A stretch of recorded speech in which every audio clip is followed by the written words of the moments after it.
اعوذ باللہ من الشیطان الرجیم، بسم اللہ الرحمن الرحیم، الحمدللہ رب العالمین الرحمن الرحیم، اللہم صلی علی سیدنا و مولانا محمد النبی الامی الکریم وعلی آلہ و صحبہ وبارک وسلم۔ السلام علیکم خواتین و حضرات، حال سفر از فرش تا عرش سلسلہ اویسیہ کے حوالے سے ڈیٹیل ہم نے پریویس ایپیسوڈ میں شیئر کی تھی، بہت ہی دلچسپ ڈیٹیل، اور اویسیہ سلسلے سے اویسیہ طریقے سے کیسے فیض حاصل ہوتا ہے اس بارے میں بہت تفصیل سے ہم نے سیکھا جانا۔ جناب پیج 73 پہ اسی سلسلے کو آگے بڑھاتے ہیں۔ حضرت باغ حسین کمال رحمۃ اللہ علیہ فرماتے ہیں کہ حضرت مجدد صاحب رحمۃ اللہ علیہ کو روحانی طور پر حضور صلی اللہ علیہ وآلہ وسلم سے بھی اجازت نامہ حاصل کرنے کا شرف حاصل ہوا۔ تفصیل دفتر سوم کے مکتوب 106 میں انہی کی زبانی سنیے۔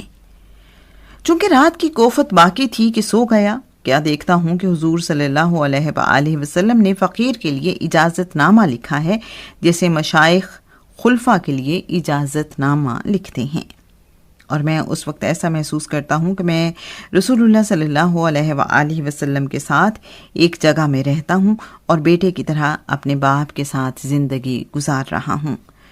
رسول اللہ صلی اللہ علیہ وآلہ وسلم اور ان کے اہل بیت میرے لیے اجنبی نہیں ہیں، اور میں نے اس کاغذ کو لپیٹ کر اپنے ہاتھ میں پکڑ رکھا ہے، اور فرزندان محرم کی طرح میں بھی ان کے حرم شریف میں داخل ہو گیا ہوں۔ امہات المومنین میں سے سب سے بڑی ماں نے رسول اللہ صلی اللہ علیہ وآلہ وسلم کی موجودگی میں مجھے بعض خدمات کے اہتمام کا حکم دیا ہے اور فرمایا ہے، ہمیں تمہارا انتظار تھا، اس طرح کرنا چاہیے، اور اس وقت میں خواب سے بیدار ہو گیا۔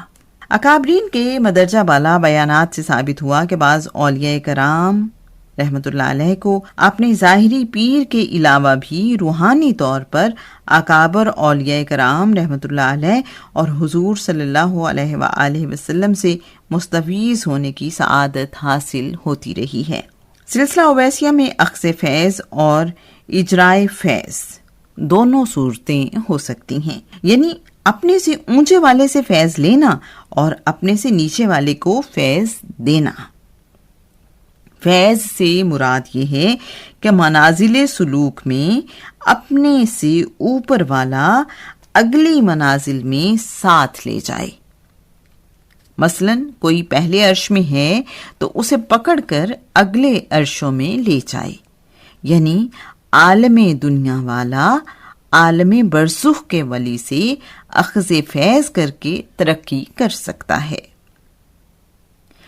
اسی طرح اگر اس کی منازل اونچی ہیں تو وہ اپنے سے کم منزل والے اہل برزخ کو توجہ دے کر بلند منازل پر پہنچا سکتا ہے، اور اگر کوئی اہل برزخ تکلیف میں ہو تو روحانی توجہ سے اس کی تکلیف کا ازالہ کر سکتا ہے۔ اس سلسلے میں حضرت مجدد صاحب رحمۃ اللہ علیہ کا بیان دفتر اول کے مکتوب 11 میں یوں درج ہے۔ دوسری گزارش یہ ہے کہ بعض فوت شدگان جو عالم برزخ سے تعلق رکھتے ہیں کہ حالات بھی ظاہر ہوئے، ان کے لیے آلام و شدائد رفع کرنے پر توجہ دی گئی۔ حضور صلی اللہ علیہ وآلہ وسلم کے ارشاد کے مطابق قبر جنت کے باغوں میں سے ایک باغ یا جہنم کے گڑھوں میں سے ایک گڑھا ہے۔ گویا کہ انسان کو موت کے بعد عقائد اور اعمال دنیا کے مطابق برزخ میں ایک گھر الاٹ کر دیا جاتا ہے۔ اگر نجات یافتہ ہے تو اس کے اعمال کے درجے کے مطابق یہ گھر تنگ، فراخ یا آراستہ ہوگا، کسی کا جھونپڑا، کسی کا بنگلہ اور کسی کا محل۔ دنیا میں کسی مرد کامل کی رہنمائی میں تصوف و سلوک کی طے کردہ منازل کے مطابق اس کی روح قبر میں پہنچ کر اپنے اس گھر سے اس منزل تک ہر کہیں آ جا سکتی ہے۔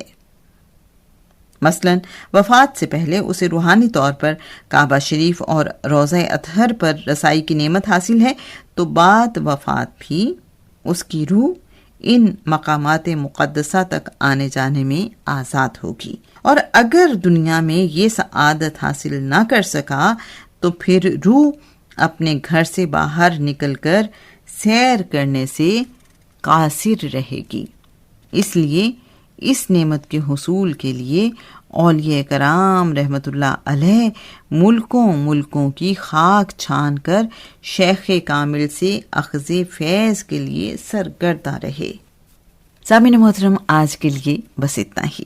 بہت ہی انفارمیٹیو گفتگو، جیسے کہ ہم جب رسائی حاصل کر لیتے ہیں کریم آقا صلی اللہ علیہ وآلہ وسلم کی بارگاہ میں، اللہ کے فضل و کرم اور کریم آقا صلی اللہ علیہ وآلہ وسلم کی نظر کرم کی وجہ سے، تو پھر اس کا فائدہ کہاں تک ہے عالم برزخ میں بھی، کہ جب ہم اس دنیا سے رخصت ہو جائیں گے تو جتنی منازل ہم نے اس دنیا میں طے کی ہوں گی، جہاں جہاں تک ہماری رسائی اس دنیا میں ہوگی ہماری روح کی، تو اس دنیا سے جانے کے بعد بھی ہماری روح کو وہاں تک کی سیر کی اجازت حاصل ہوگی۔ کس قدر انسپریشنل ہے نا یہ ساری کی ساری گفتگو۔ ایک نئی دنیا، جی چاہتا ہے نا کہ بس اس دنیا میں چلے جائیں اور وہیں رہیں، اور کاش یہ دروازے کھل جائیں۔ اور آپ میں سے بہت سے ایسے لوگ ہوں گے اللہ کے فضل و کرم سے کہ جن پہ یہ دروازے کھل چکے ہیں اور جو اس سیر کے مزے لیتے ہیں۔ اپنی دعاؤں میں ہمیں بھی یاد رکھیے۔ انشاءاللہ نیکسٹ ایپیسوڈ میں بہت سی ایسی ہی انسپریشنل موٹیویشنل گفتگو کے ساتھ ایک اور طرح کی روحانی دنیا میں مزید جھانکنے کی کوشش کریں گے، جس کی جھلک پیش کی ہے جناب حضرت باغ حسین کمال رحمۃ اللہ علیہ نے۔ ہمارے ساتھ رہیے گا، سنتے رہیے حال سفر از فرشتہ عرش۔